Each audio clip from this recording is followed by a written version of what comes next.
Perhaps my prayer should have included a prayer of confession and a request for forgiveness, because the preacher last week was quite long-winded. You know, occasionally that happens. The preacher, if I can speak in the third person, the preacher gets carried away and maybe realizes when it's too late that the passage would have been better split up over 2 weeks rather than just one, because there was a lot of ground to cover. I assure you that won't happen again this week, unless it does.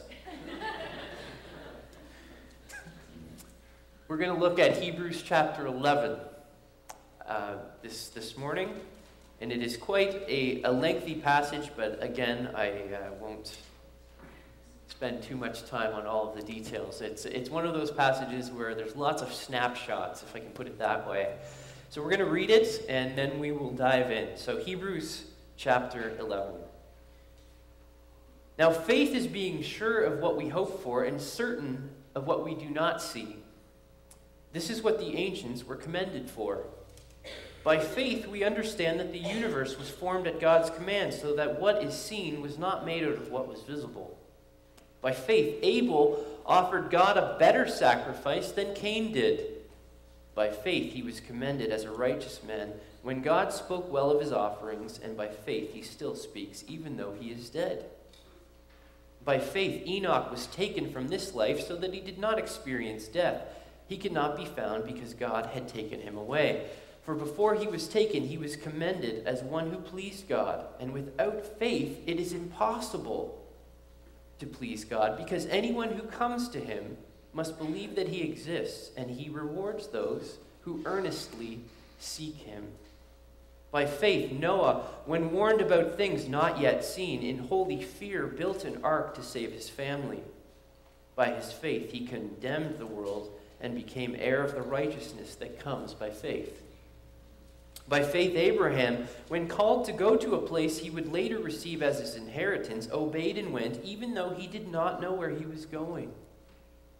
By faith, he made his home in the promised land like a stranger in a foreign country. He lived in tents, as did Isaac and Jacob, who were heirs with him of the same promise. For he was looking forward to the city with foundations, whose architect and builder is God. By faith, Abraham, even though he was past age and Sarah herself was barren, was enabled to become a father because he considered him faithful who made the promise. And so from this one man, and he as good as dead, came descendants as numerous as the stars in the sky and countless as the sand on the seashore. All of these people were still living by faith when they died. They did not receive the things promised. They only saw them and welcomed them from a distance, and they admitted that they were aliens and strangers on earth. People who say such things show that they are looking for a country of their own. If they had been thinking of the country they had left, they would have had opportunity to return. Instead, they were longing for a better country, a heavenly one. Therefore, God is not ashamed to be called their God, for he has prepared a city for them. By faith, Abraham, when God tested him, offered Isaac as a sacrifice. He who had received the promises was about to sacrifice his one and only son, even though God had said to him, "It is through Isaac that your offspring will be reckoned." Abraham reasoned that God could raise the dead, and figuratively speaking, he did receive Isaac back from death. By faith, Isaac blessed Jacob and Esau in regard to their future. By faith, Jacob, when he was dying, blessed each of Joseph's sons and worshipped as he leaned on the top of his staff. By faith, Joseph, when his end was near, spoke about the exodus of the Israelites from Egypt and gave instructions about his bones. By faith, Moses' parents hid him for 3 months after he was born because they saw he was no ordinary child, and they were not afraid of the king's edict. By faith, Moses, when he had grown up, refused to be known as the son of Pharaoh's daughter. He chose to be mistreated along with the people of God rather than to enjoy the pleasures of sin for a short time. He regarded disgrace for the sake of Christ as of greater value than the treasures of Egypt, because he was looking ahead to his reward. By faith he left Egypt, not fearing the king's anger. He persevered because he saw him who is invisible. By faith he kept the Passover and the sprinkling of blood, so that the destroyer of the firstborn would not touch the firstborn of Israel. And by faith the people passed through the Red Sea as on dry land. But when the Egyptians tried to do so, they were drowned. By faith the walls of Jericho fell after the people had marched around them for 7 days. By faith the prostitute Rahab, because she welcomed the spies, was not killed with those who were disobedient. And what more shall I say? I don't have time to tell you about Gideon, Barak, Samson, Jephthah, David, Samuel, and the prophets, who through faith conquered kingdoms, administered justice, and gained what was promised, who shut the mouths of lions, quenched the fury of flames, and escaped the edge of the sword, whose weakness was turned into strength, and who became powerful in battle and routed foreign armies. Women received back their dead, raised to life again. Others were tortured and refused to be released, so that they might gain a better resurrection. Some faced jeers and floggings, while others were chained and put in prison. They were stoned. They were sawed in two. They were put to death by the sword. They went about in sheepskins and goatskins, destitute, persecuted, and mistreated. The world was not worthy of them. They wandered in deserts and mountains and in caves and in holes in the ground. These were all commended for their faith, yet none of them received what had been promised. God had planned something better for us, so that only together with us would they be made perfect. May God bless the reading of his word this morning. You know, we hear that wonderful passage. Sometimes it's called the Hall of Faith, like the Hall of Fame in sports. But we think about faith, and in our culture, often faith is disparaged. Faith is not something that is admired or respected. This is nothing new, of course. Ancient philosophers, for example, Plato, he referred to faith as mere belief.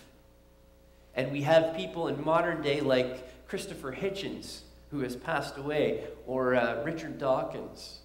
And we know that they're not big fans of faith. Everything about faith, they're not on board. And we don't have time to go into their arguments this morning.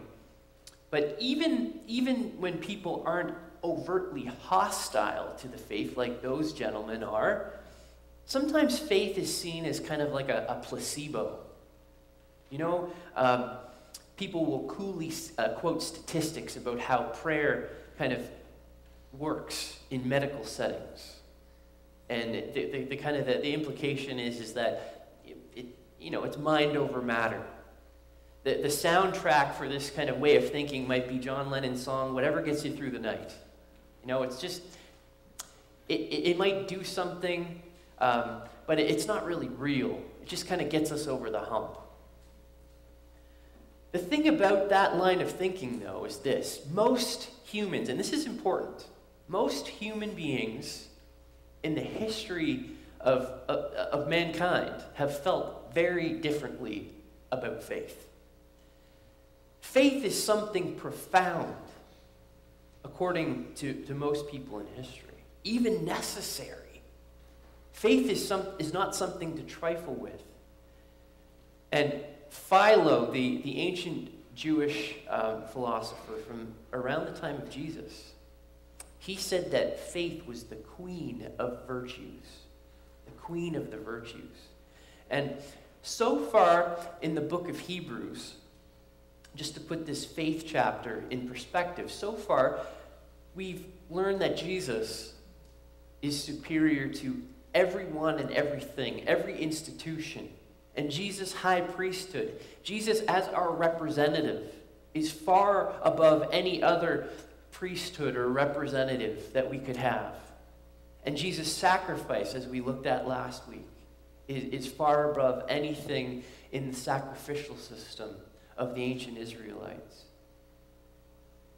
And because of who Jesus is, Hebrews, over and over again, and right before the passage we just read comes to it again, it warns its audience, and by extension us, against giving up. In other words, where else are we going to go? If Jesus really is above the angels and above all of the bigwigs, if I can put it that way, in the Old Testament, if Jesus' high priesthood really is the best and most perfect and complete high priesthood, if his sacrifice is the end of the line as far as sacrifices go, where else are we going to go? Where else are we going to turn? And Hebrews warns against giving up, against going back to something else, leaving Jesus behind and going elsewhere. You know, a modern issue that might be addressed by Hebrews is the idea that, you know, becoming a Christian means saying a prayer when you're a little child and then your life not really reflecting that for decades. You know, sometimes I think people can have a false sense of assurance, a false sense of what it means to be a person of faith. Jesus needs to be constantly involved in our life and changing our lives. And the name of the game is endurance. The name of the game is endurance. Again, Hebrews emphasizes this over and over again. And how we do this is in and through faith. And that's when we come to our passage. And I don't want to give the impression that the writer of Hebrews or myself this morning that we are being negative. Just before our passage, at the end of chapter 10, it reads, "But we are not of those who shrink back and so are lost, but among those who have faith and are saved." Now, I read something, to continue maybe the sports analogy a little bit. What the writer of Hebrews is doing here, and even with our passage on faith, it's kind of like a locker room speech. You know, this is why we've lifted all of those weights. There's no I in team. We can do this. We don't need to shrink back. Keep on keeping on. It is worth it. Remember, where else are you going to go? Where else are you going to go? The disciples said something like this: "You have the words of life, Jesus. Who else are we going to turn to?" That's what Hebrews is talking about. And the way we tap into that is through faith. And, you know, faith is so important. There's this twin danger of understating it and overstating it when we are trying to understand it. And I think that's why this chapter begins with a definition of what faith is. Faith is being sure of what we hope for and certain of what we do not see. The funny thing about this verse is that almost, and no exaggeration, almost every translation has a different rendering of that verse. Almost every verse translates it differently. For example, faith is the reality of things hoped for, the conviction of things not seen. And no matter what the translation, no matter how you slice it, one commentator puts it this way: the act or virtue of faith is being described in terms of its end goal. It's being described, faith is being described in terms of its end goal. This is another way of saying faith is more than the sum of its parts.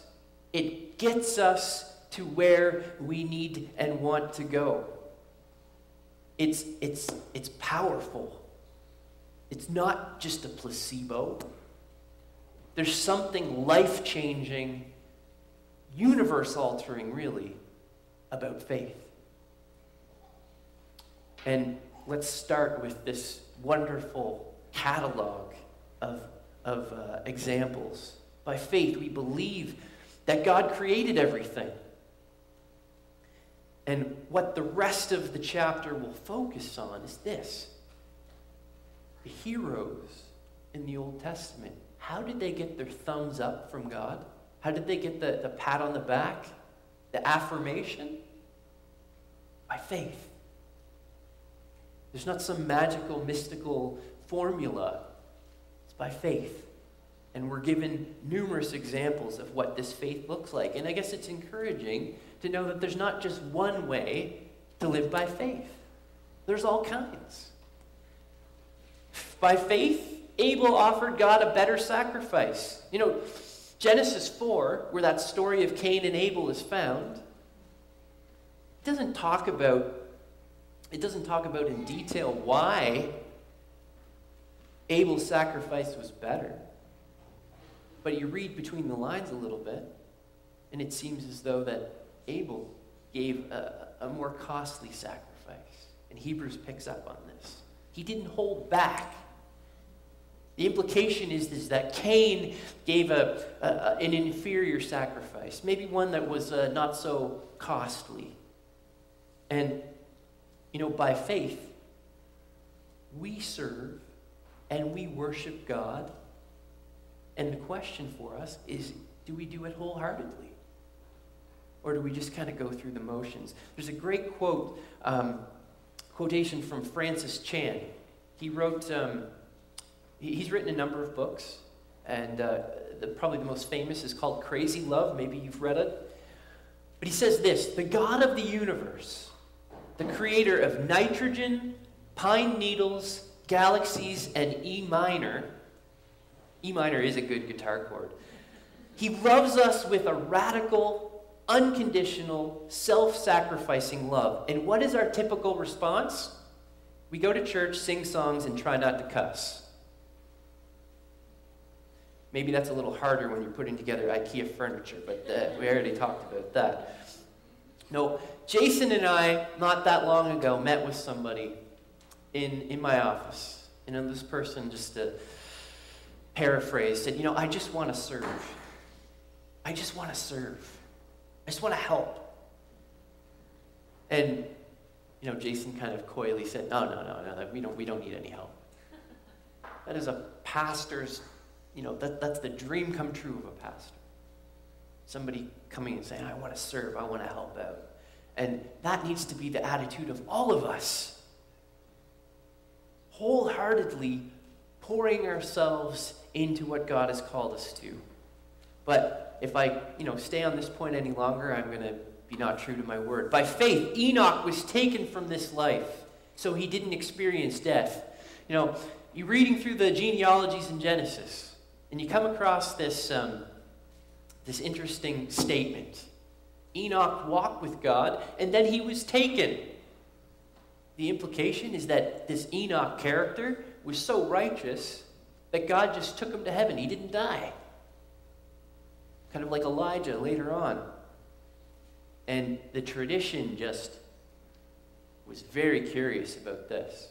Some of you may know this, some of you may not, but there's a whole speculative tradition about Enoch and how he was righteous. And even before God took him to heaven, finally took him to heaven, God granted him this vision of heaven, and he saw kind of the workings of the angels and everything. It's in a book called First Enoch. If you ever get a chance to read it, it's fantastic. Anyway, to walk with God means to follow God. That's a very Israelite Jewish way of saying someone is obedient to God and longs to fulfill his commandments. And just be in step with him, to be a disciple.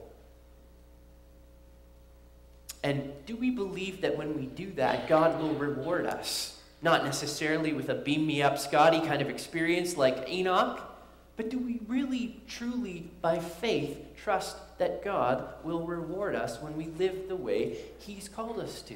And I'm not talking about prosperity theology. I'm not suggesting that God's going to give us a 20 or a 50-inch plasma and a Porsche if we put our faith in him and live the way he's called us to. But do we trust that there are things better in life, the things of God, by living the way he's called us to. Enoch seems to have done that, and he makes the Hall of Faith chapter. And we come to this pit stop in Hebrews, and it kind of summarizes what's already been said and kind of points the way ahead. Without faith, it is impossible to please God. And that's kind of the negative. Here's the positive. He rewards those who earnestly seek him. That's a wonderful promise. Do we believe it? Do we believe it? Noah separated himself from the wickedness around him. He knew, and we need to know, that to listen to God and to follow him and his ways, that's what's ultimately best for our families. It can be very tempting to think otherwise. It can be very tempting to think that pouring ourselves into activities and neglecting the spiritual development of our families, that's the way to go. It's not.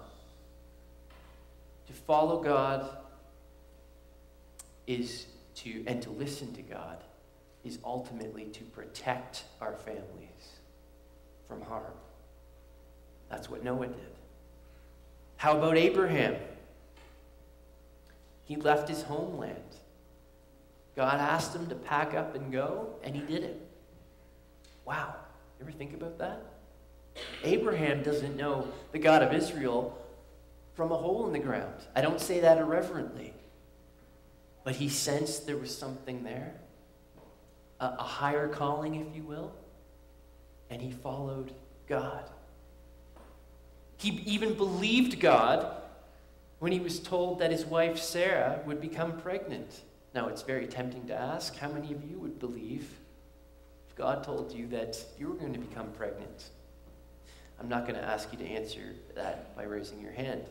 And we come to what I think is one of the more challenging examples. And I think it's one that needs a little bit unpacking. Abraham even was willing to sacrifice his son. Now, I don't like that story very much. I am a father of 4 kids, including 3 sons. And the thought of God asking me to sacrifice one of my sons. Here's how I make sense of the Abraham story. And it points to the character of God. Like we just talked about, Abraham leaves his homeland in the east and follows God. He just packs up and listens. I think God takes a cultural assumption of Abraham to test him, but ultimately he uses it to show him his character. Like I said, Abraham doesn't know the God of Israel, who would become the God of Israel, from a hole in the ground. And it's not beyond the gods, the so-called gods of the other nations. People thought that the gods wanted them to sacrifice their children. And God tests Abraham. And what does he do, though? Does he make him go through with that? Absolutely not. He steps in and he says, no, here's an animal for you. And by doing that, he shows Abraham that he is very much unlike cultural assumptions of who God was and what he expects of his people. And we hear later on in the prophets, God abhors child sacrifice. Abraham was willing to do what God asked him to do. Do I think that takes the edge off of that story from our 21st century ears? Absolutely not, but it helps us to think about it. And it highlights Abraham's obedience. On to Moses. First, we get a shot of Moses' parents. His parents were willing to defy the authorities because they were asking them to do something that they knew was wrong. Thankfully, that doesn't happen very often in North America. The authorities asking us to do something that we know is morally wrong. But if and when that happens, by faith, we don't really have a choice. we must honor God in his ways. Moses answered God's call, leaving a comfortable, in brackets, sinful life behind him in Egypt. All the pleasures of Pharaoh's palace were Moses, yet he answered God's call. And the once timid Moses. Now, I love that story. Moses gives God every excuse in the book. I'm not eloquent. What if the people don't believe me? Blah, blah, blah. And I love how God says, well, Aaron will speak for you. But if you read through Exodus, Aaron was Moses' brother. But if you read through Exodus, the wonderful thing is, who ends up doing most of the talking anyway? Moses. Anyway, that's an aside. But Moses, he became courageous because he listened to God. He stood up to Pharaoh and he walked out of Egypt with God's people, just as God promised. And what about entering the promised land? Marching around the walls of Jericho as God instructed the Israelites to do. That's pretty strange. Let's just put that out there. If we want to demolish a wall, do you see construction workers walking around with their Tim Hortons and their orange vests on? Maybe they're standing around, but I'm going to get in trouble here. I'm going to just be quiet. Yeah. The preacher just put his foot in his mouth. But sometimes God asks us to do weird things. Maybe it's not marching around walls in order to destroy them, but God asks us to pray for those who persecute us and to love our enemies. God asks us to deal with sin as seriously as we can. Chop off our feet, cut off our hands, pluck out our eyes. God asks us to be honest. God asks us to love our neighbor as we love ourselves. That's weird. Because our world doesn't operate like that. What weird thing is God asking us to do? And Rahab, it's incredible to me that a prostitute makes this Hall of Faith chapter. The Israelites are trying to conquer the land. They send in spies. Rahab, this Canaanite prostitute, helps the spies so the Israelites can take the land. And she's commended for her faith. Again, we have to read between the lines here, but when someone recognizes that God is God and switches allegiances because of that, that's an act of faith, and that's commendable. That's commendable. Do we need to do that? Do we need to recognize that God is God and maybe give up something or turn away from something because we recognize that God is God? That's Rahab-esque faith. Maybe we need to do that. It's okay to switch our allegiances. It's okay. And then we get these miscellaneous examples. And just like the author says, time does not permit us to go through them all. Well, time doesn't permit us this morning to go through all of these things. But these heroes, the judges, the prophets, they did powerful things and they endured awful circumstances. What is the key? It was all through faith. Faith. And if I can bring all of this together, I just want to point out a couple of things in closing. First is this. all of these people,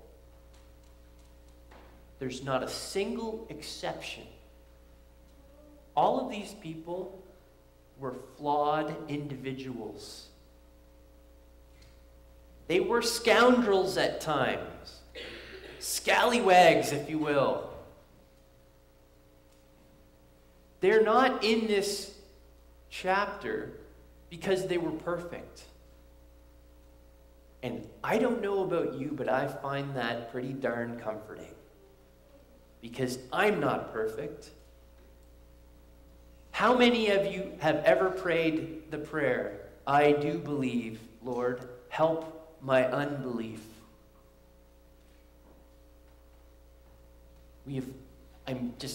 I'm not a betting person, but I'd be willing to bet that each of us in one form or another has prayed that kind of prayer. We don't need to be perfect to live a life of faith. We need to have faith. And hopefully that means increasingly trusting God with our lives. The second thing that I hope brings this all together, and this is a theme that's kind of reiterated through the chapter, is this. Even if these people were rewarded in some way for their faith during their life, Hebrews points out that they weren't rewarded in full. They didn't receive the fullness of their reward. And the language that's used and the imagery that's used here is of being on a journey. Pilgrim's progress, if I can put it that way. We are on a journey, and it's a heaven-bound journey, pardon me. Faith doesn't mean seeing everything and having everything figured out and having all of our theological ducks in a row or knowing the future. It's about being confident in the one who has called us to faith and trusting in him.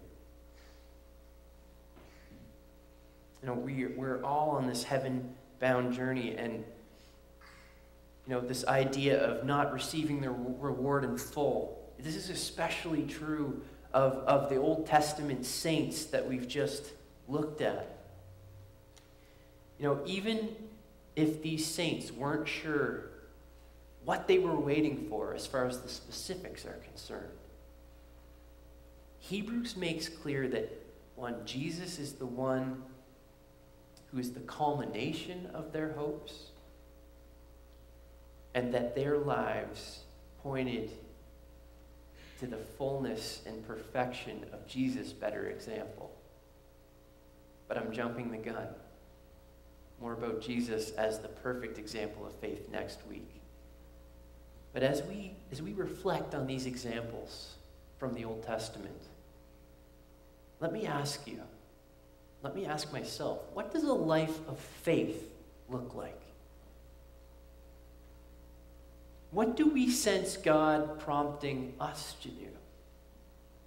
What do you sense God prompting you to do? There's two dangers. We can ignore that, or we can just kind of act on it without talking to anybody.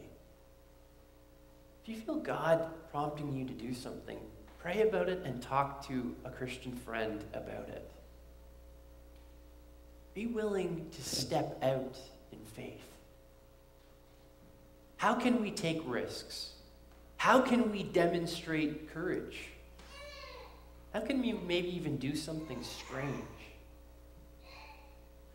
I leave those questions with all of us this morning, and may Jesus give us the wisdom to know what these things are,